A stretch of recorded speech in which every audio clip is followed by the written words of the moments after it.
Man. So long the word man has not been properly and perfectly defined. For this reason, we don't have the real and common end of our life. We lead our life just to know it.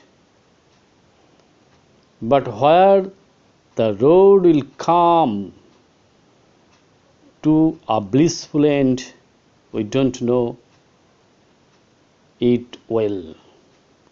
Man, how beautiful term it is.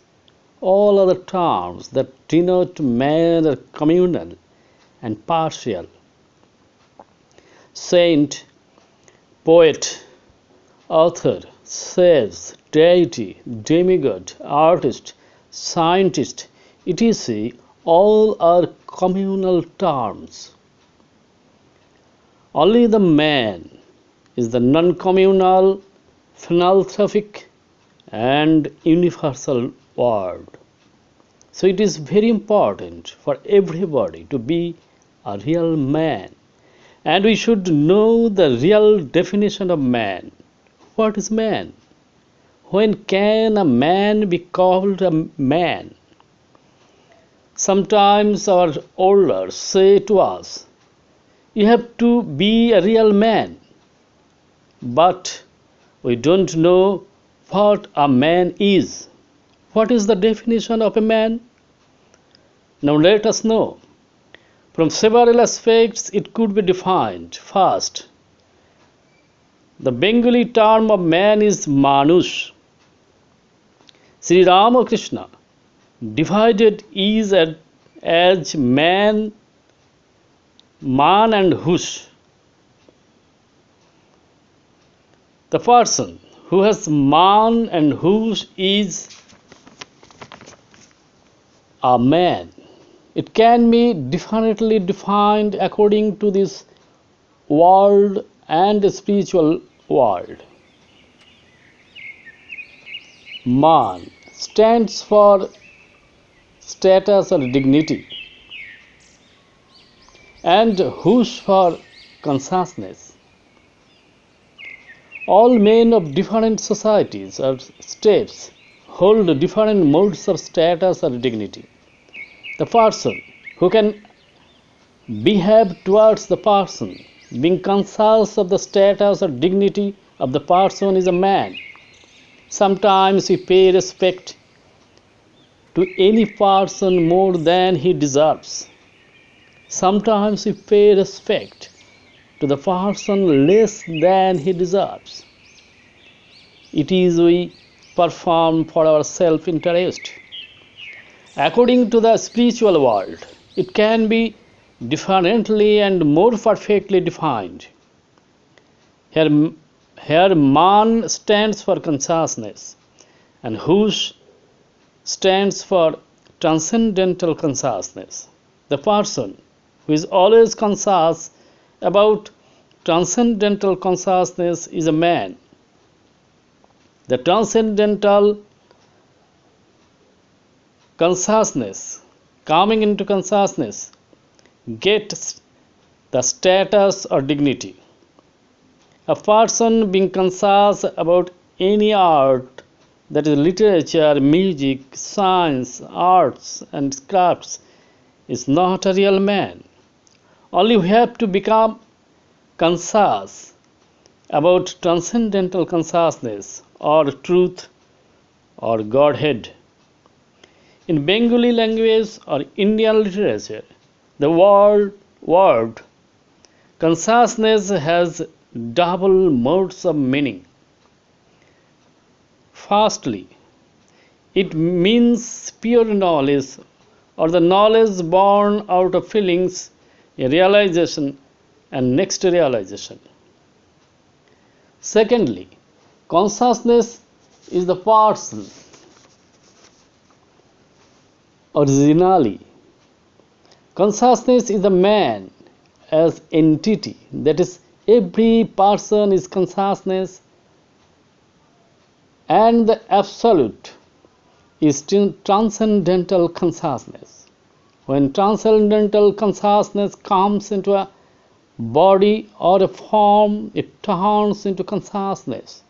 So when consciousness attains transcendental consciousness, the person becomes man.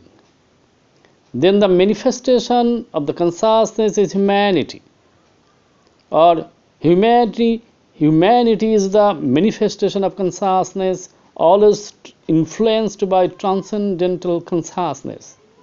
Consciousness is the undivided entity of transcendental consciousness. Again, humanity is the undivided entity of transcendental consciousness. Let us come to another point. The person who permanently abides in Manushatva is a man. Here Manushatva is a Bengali term. Here Manu stands for mind and Shattva for truth. So humanity is the manifestation of truth through mind.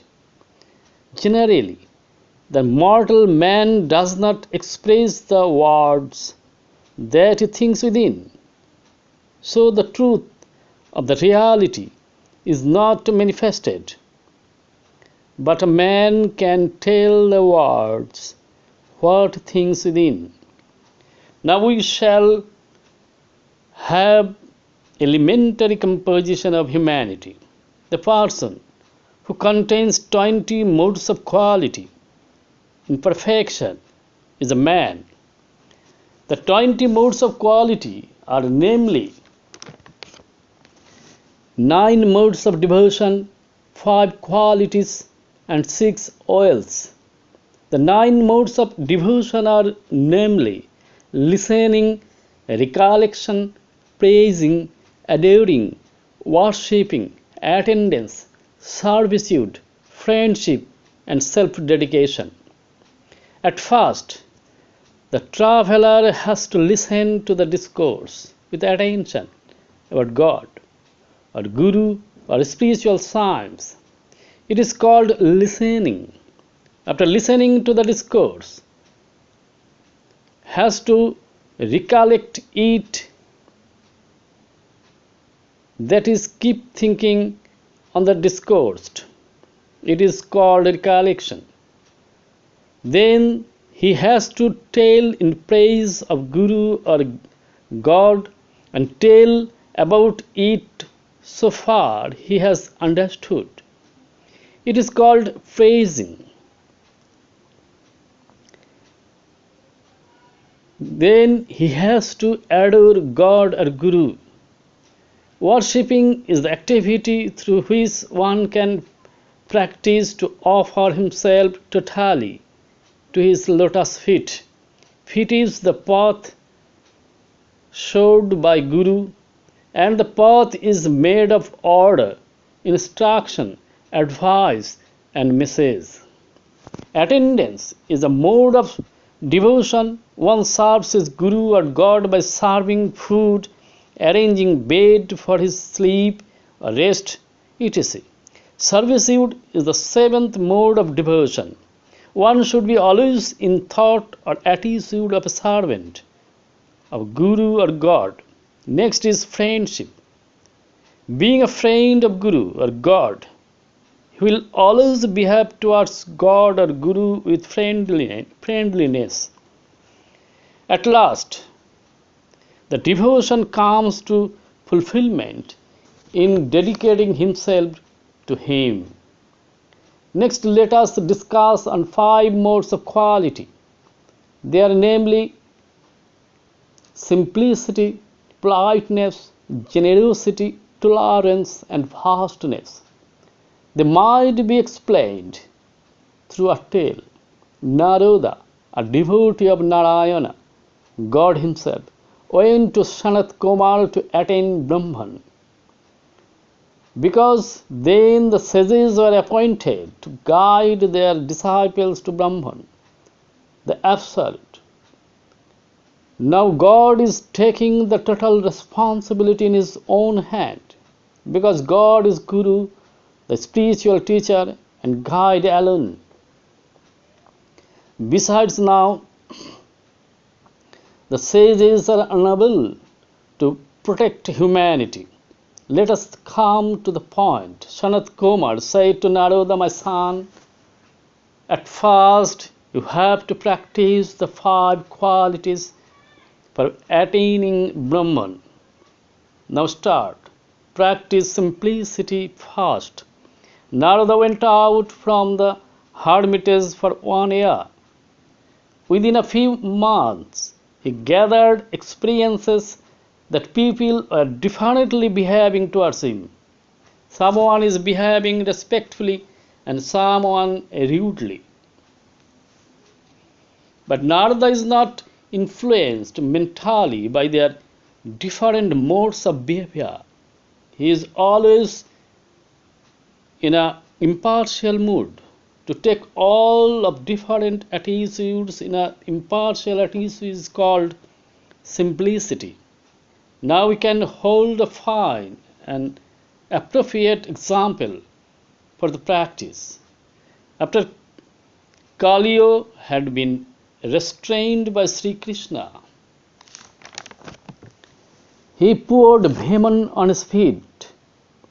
While falling on his feet, Sri Krishna knows all as he is indweller. Still he asked, Kaliyo, why did you pour Bhiman on my feet? Then he was surrounded by the village people, and Sri Krishna was wishing to make them hear.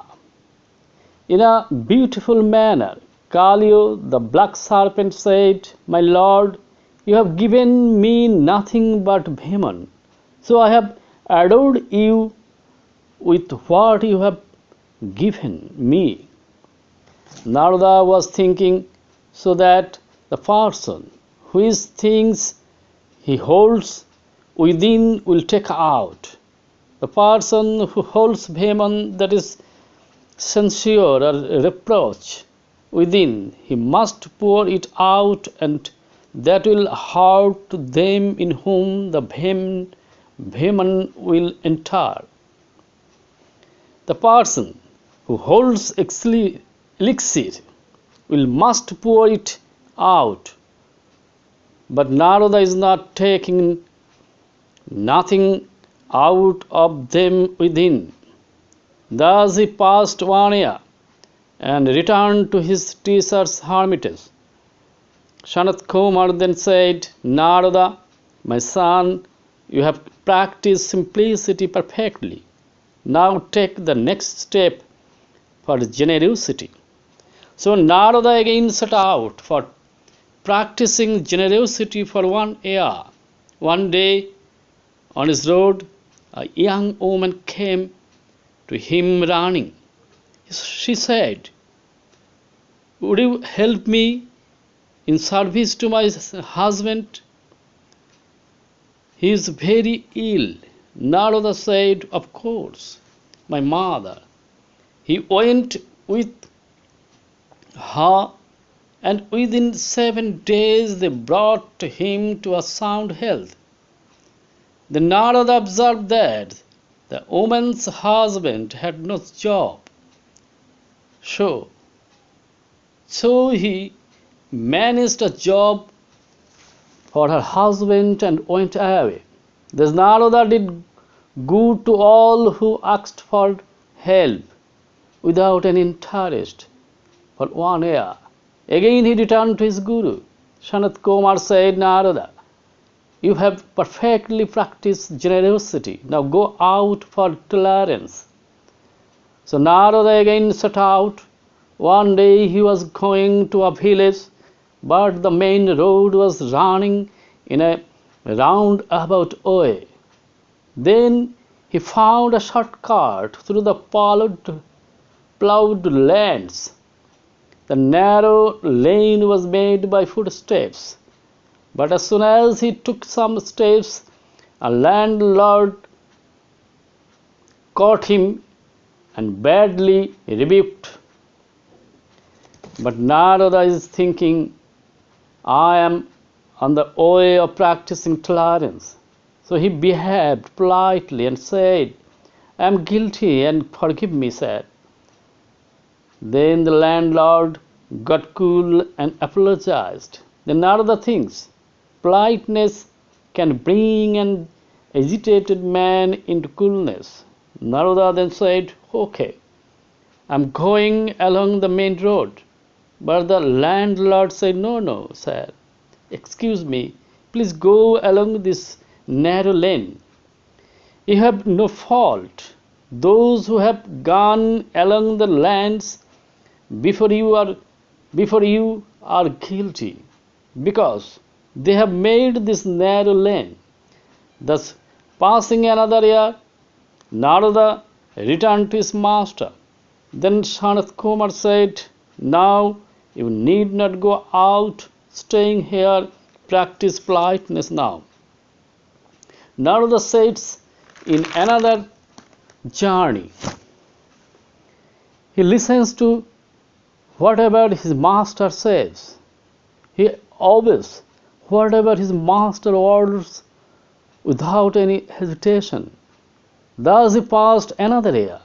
At last, Sanat Kumar said to Narada, "My son, now give me any one quality out of the four you have achieved." Narada said, "What are you saying, my master? I have nothing to offer you, because I have offered the quality immediately after I have achieved it to your lotus feet. So now I have nothing to offer you. I have nothing to offer you." Then Sanat Kumar said, "Narada, you are already extended. Everybody's interior heart should be extended like the sky, where full many a star or planet is there. Among them the star like sun that radiates scorching heat, but the sky is always unchanged. So our interior heart should be so extended that all people of different modes of attitude and emotion would be accommodated." Next are the six O's.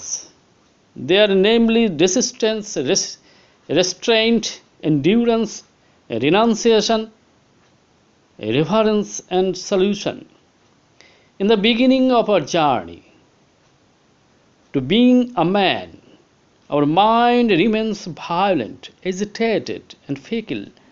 So criticism of the relatives, friends, and colleagues makes his mind confused and causes impatience and uneasiness to wake in him. So resistance is needed to remove the impatience and uneasiness, and the resistance helps his mind to be calm. Still the force that is lust, anger, greed, delusion, pride, and ego try to make the mind fickle and restless. So they need to be restrained, so that the traveler can remain always attached to his unflagging effort or penance. Still another weakness, restlessness remains active, so endurance is needed to be roused. Next is renunciation.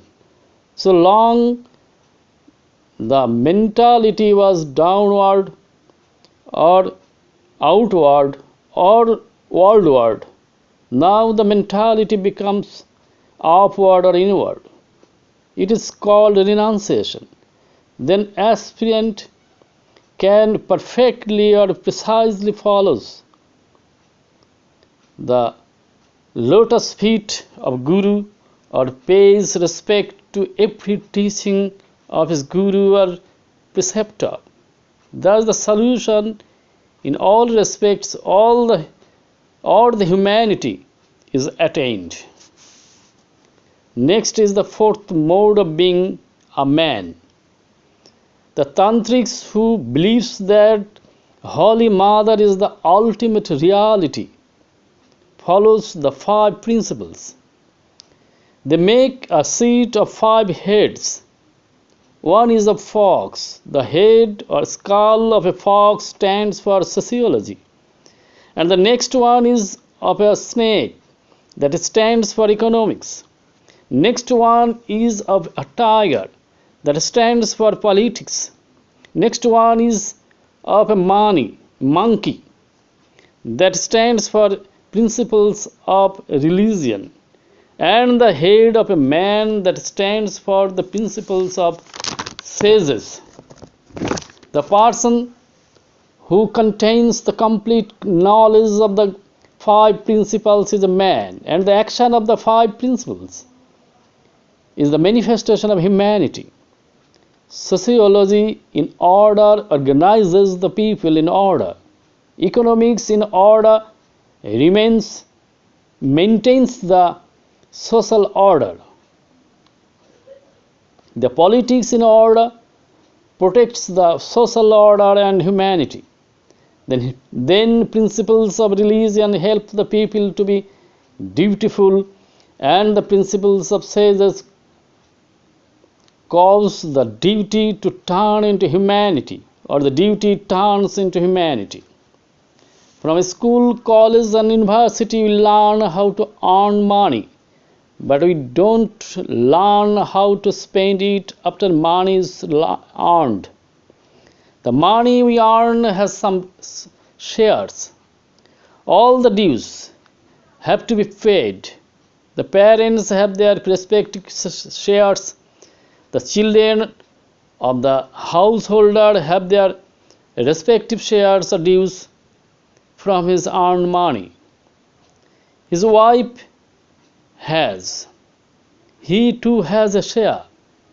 The saint or guru has also their respective shares. Even the beggar and the thief have their respective shares from his earned money. Paying the respective dues, the person who maintains his family in order with duty is a man. And the paying and the maintaining are the manifestation of humanity.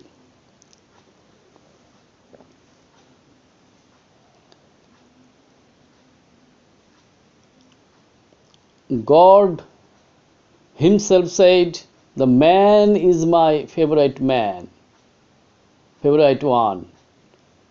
If even he does not utter me, I will summon him to me in time." Order here is a very important word. Order is the influence of humanity. Order is to keep one's giving and receiving in necessity. Duty is the work for anybody without any interest or expectation. Duty is to remain established in one's own seat. A father must remain in the seat of fatherhood before his children. A husband must remain established in the seat of husbandhood before his wife.